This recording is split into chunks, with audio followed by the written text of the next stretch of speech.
বিষয়টা কিভাবে শুরু করব তার কোনো কুল কিনারা খুঁজে পাচ্ছি না। এই ভারতবর্ষের কোনো রাস্তাতে যখন রাস্তার দুর্বলতার কারণে অ্যাক্সিডেন্ট হয়, তখন প্রতিবাদের ঝড় ওঠে সোশ্যাল মিডিয়াতে অথবা বাস্তব মিডিয়াতে।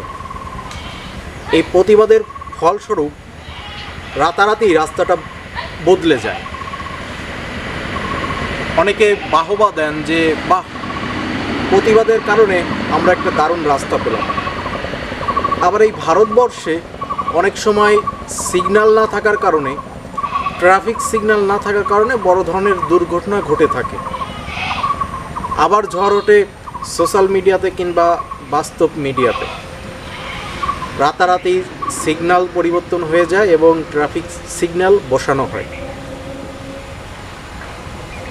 কিন্তু ভারতবর্ষের বুকে যখন ধর্ষণ হয়, ধর্ষকের ছবি সোশ্যাল মিডিয়াতে চলে আসে। ধর্ষকের ছবি সোশ্যাল মিডিয়াতে চলে আসে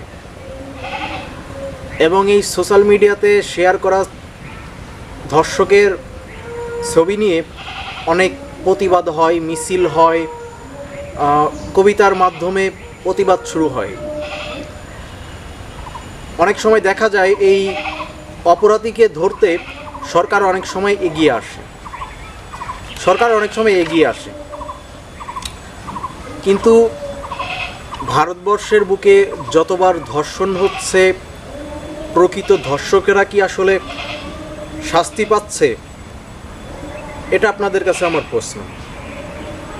তাই আমি একটাই রিকোয়েস্ট করব বাংলাদেশ সরকারের কাছে, বাংলাদেশের নেতা নেত্রীদের কাছে, আপনারা হয়তো অনেক সময় ধর্ষকদের গ্রেপ্তার করেছেন বা করবেন, কিন্তু তারপরেও কিছু দুষ্কৃতিকারী এখানে ওখানে বাগানে লুকিয়ে থাকে। তাদেরকে আইনের আওতায় এনে একটা শাস্তির ব্যবস্থা করুন, এমন একটা কিছু করুন, এমন একটা জলজান্ত উদাহরণ নিয়ে আসুন, মানুষের সামনে তুলে ধরুন, শাস্তির চিত্রটি আপনারা তুলে ধরুন, যাতে যারা এইরকম মন মানসিকতা নিয়ে সমাজে ঘুরে বেড়াচ্ছে তারা যেন তাদের মন মানসিকতা পরিবর্তন করে। যে মেয়েটি বা যে বোন, যে দিদি, যে মা আজকে ধর্ষণের শিকার হচ্ছে, তারা অনেক সময় আত্মহত্যা করে। এই আত্মহত্যার করার কারণে তার পরিবারের যে ক্ষতি হয়ে যাচ্ছে সেটা আপনারা কখনো হয়তো কল্পনা করেননি। তাই বাংলাদেশ সরকারের কাছে আমি বিনীত অনুরোধ করব, তাদেরকে এমন আইনের আওতায় নিয়ে আসুন যাতে পরবর্তীতে কোনো মানুষ, কোনো নিকৃষ্ট মস্তিষ্কের অধিকারী যারা এই কাজগুলো করে, তারা এই অন্যায়গুলো করার জন্য দ্বিতীয়বার ভাবনা চিন্তা করে। যে মানুষটির জন্য আপনারা, যে মেয়েটি ধর্ষণের শিকার হয়েছে, যে দিদি, তিনি হয়তো এই পৃথিবীতে আর ফিরে আসবেন না। আত্মহত্যা করার পরে তিনি হয়তো এই পৃথিবীতে আর ফিরে আসবেন না। আত্মহত্যা করার পরে যারা ধর্ষক তারা অনেক সময় গ্রেপ্তার হওয়ার পরে কিছুকাল জেলে থাকে। পরবর্তীতে তাদেরকে টাকা দিয়ে বা অন্য কোনো মাধ্যমে হোক তাদেরকে জেল থেকে ছাড়িয়ে আনা হয়। কিন্তু অনেক সময় দেখা যায় যে ক্রাইম সিন পর্যবেক্ষণ করে এটাই দেখা যায় যে তারা পরবর্তীতে আবার একই কাজে লিপ্ত হয়। তো তাদেরকে শাস্তির আওতায় আনতে হবে। অনেক নেত্রী আছে যারা সিকিউরিটি নিয়ে বিভিন্ন সভা করেন, বিভিন্ন অনুষ্ঠানে যান, কিন্তু সবাই তো আর সিকিউরিটি নিয়ে যেতে পারবে না, কোনো অনুষ্ঠানে, কোনো সামাজিক কর্মকাণ্ডে যেতে পারবে না। তো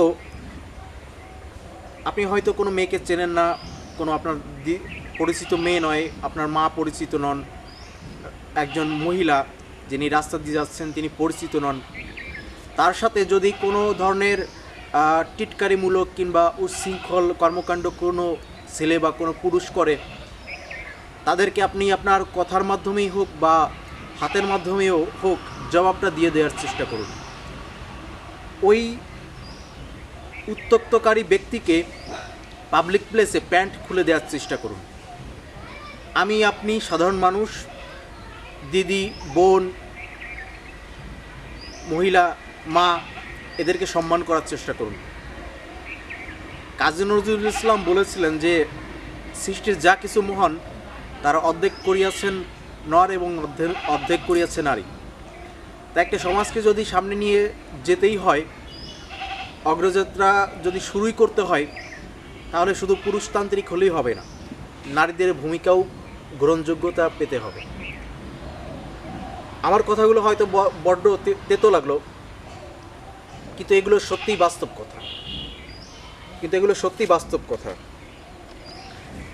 বিশেষ করে আমি সমবেদনা জানাই সেই সব পরিবারের সদস্যদের যাদের মা হারিয়েছেন, বোন হারিয়েছেন, যারা মূলত মেয়েদেরকে রেসপেক্ট করতে জানে না, তারা কোনো মানুষের কাতারে পড়ে। অনেক সময় একটা ছেলের কারণে একটা মেয়ের জীবন ধ্বংস হয়ে যাচ্ছে। তাই আপনার পরিবারে যদি কোনো মেয়ে থাকে, তাদের রক্ষণাবেক্ষণ করার চেষ্টা করুন। ধর্মীয় রীতিনীতি তাদেরকে শেখান, সামাজিক রীতিনীতি তাদেরকে শেখান। বাংলাদেশের কালচারের সাথে আমেরিকার কিংবা ওয়েস্টার্ন কালচারের মেলানোর চেষ্টা করবেন না। অনেকে বলে থাকেন যে পোশাকের কারণে মেয়েরা ধর্ষণ হয়। আমি মনে করি যে এটা সম্পূর্ণ ভুল কথা। একটা মেয়ে ধর্ষণ হয় এর কারণ হচ্ছে আমাদের মানসিক দৃষ্টিভঙ্গি। আমরা একজন মানুষকে ভোগ্যপণ্য হিসেবে বিবেচনা করি, এজন্য হয়তো আমাদের যৌন লোভ লালসা উতরে ওঠে। এই চিন্তাভাবনা যদি একটা সমাজে বিদ্যমান থাকে, তাহলে কোনোভাবেই নারীর ক্ষমতায়ন হবে না, নারীর অগ্রযাত্রা হবে না। আর আগেই তো বললাম যে একটা সমাজকে যদি সামনে নিয়ে এগোতে হয়, তাহলে শুধু পুরুষের ভূমিকাটা থাকলে হবে না। তো মূলত এই ধর্ষকদের চিহ্নিত করুন, যারা ইপটিজিংয়ে লিপ্ত তাদেরকে চিহ্নিত করুন এবং আইনের আওতায় আনুন, এবং আপনারা সেই লোকেদের শাস্তির ব্যবস্থা করুন, যাতে পরবর্তীতে কোনো ধর্ষক, কোনো বিকৃত মস্তিষ্কের মানুষের অধিকারী লোক এই পরবর্তীতে এই কাজগুলো করার চিন্তা ভাবনা না করে। ধন্যবাদ সবাইকে। এতক্ষণ আপনাদের সঙ্গে ছিলাম আমি অয়ন বিশ্বাস। আপনি দেখছিলেন অয়ন বিশ্বাস ফিলোসফি। দেখা হবে পরবর্তীতে নতুন কোনো ভিডিওতে, নতুন কোনো টপিক নিয়ে। আজকে এই বিষয়টা আমি এমনভাবে বললাম যে আমাদের সমাজে মেয়েরা সিকিউরিটি নিয়ে চলতে পারে না।